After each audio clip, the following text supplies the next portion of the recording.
All right, ladies and gentlemen, Professor Connect here. Welcome back. And today I'm going to be doing a short video with you guys over piecewise functions. Now, for those of you who are like, what the heck is a piecewise function? Well, first of all, I want to point out the word piece and the way it is spelled. So piecewise, actually, if you think about the way this guy is spelled, I always teach students this way, that inside the word piece, the way that it is spelled is the word pie. And this oftentimes pies are cut into slices. And so the way I like to think about it is a piecewise function is a function that is broken into parts. So, for example, right here I have a function that is split into two different parts. One part is negative 2x minus 1, the other part is negative x minus 4. When I say into parts, I basically am saying that there are two equations in one graph. This is how you actually make segmented graphs in some cases.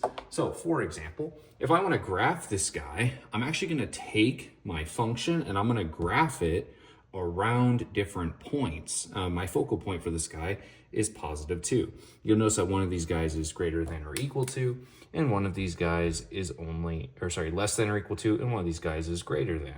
One thing I want to remind you of that inside of graphing, if you have a greater than or equal to, you're going to have a closed circle on that function. If you have only a greater than or only a less than, you're going to have an open circle on that function. So that gets us some backgrounds.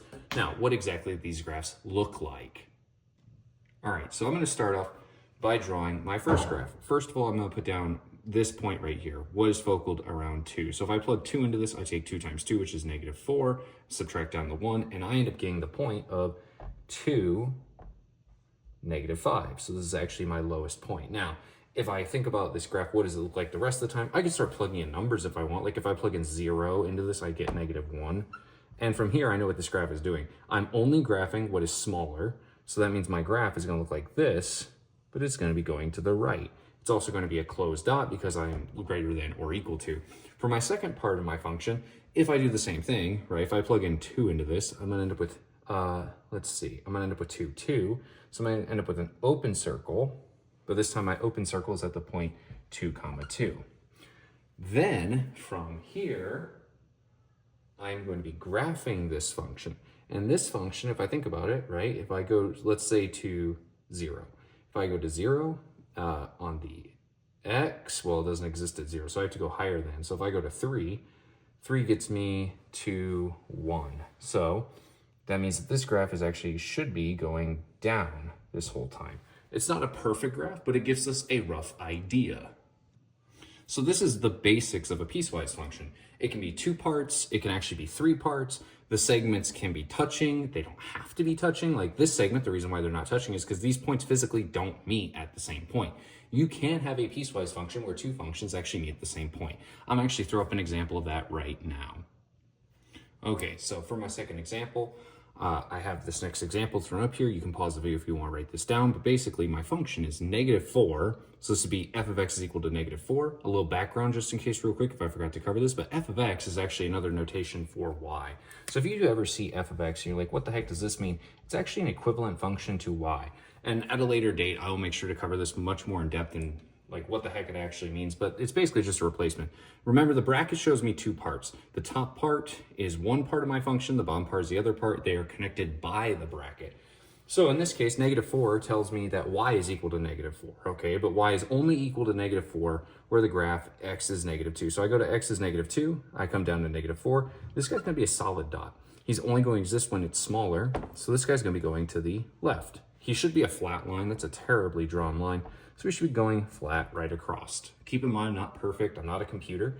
So the next part here is x is negative 2, or x minus 2, which is y is equal to x minus 2. Between those 2 points, well, I could do the y-intercept really fast, and I know that this guy's a closed dot because he's in the middle. But then I'm going to have an open circle at each end. So for this guy, ironically, if I go to negative 2, I end up with negative 4. So I'm actually at the same point. Now, I like to tell students when I start, I like to do this with students because it helps them see both points. What I will do is I will basically circle the outline for the second line. So one dot is closed, the other dot is open. Then this guy's going to come up just like this. He's going to be an open circle for this guy, and he's going to come up until we get to positive 2. If I plug in positive 2, I should end at 0. This guy is also going to be, sorry, my bad. This guy is also going to be an open dot at positive 2. So my line segment will look something like this, an open circle at each end. These are now 2 connected line segments. And since it kind of ends, I don't have to put the other end of the arrow because the function just abruptly ends. And so this gives us a brief introduction to what a piecewise function actually is. Now, I do say brief. I want to show you guys a couple examples, one where they're touching, one where they're not, and one where they're touching and they're different signs. Now, where the heck is this actually used? So this is actually a huge introductory, it's a huge introductory topic. Sometimes it's introduced in Algebra 2, sometimes it's introduced in pre-calculus, but it is heavily used in classes like physics and calculus. And I taught calculus for quite a few years. I taught it for about 4 years. And so in calculus, we actually use this all the time. This actually helps us to eventually set up an idea in calculus, or helps us to visually set up an idea of something called a limit. So actually, I like to use piecewise functions to eventually link to an idea in calculus called a limit. And it's actually because this is a perfect visual representation to help us connect this idea, which is highly conceptual later. So for my calculus students, or anybody thinking about taking calculus, or even calculus-based physics, this idea will show up eventually, and then these 2 ideas, hopefully, if you link them together, will help you understand this more. So like I said, this is a brief overview of what a piecewise function is.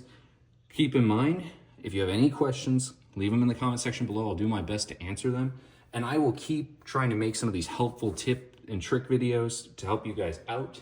But if you enjoyed the video, make sure to share it, or leave a comment, or leave a thumbs up. But I appreciate your time, and I hope to see you in the next video.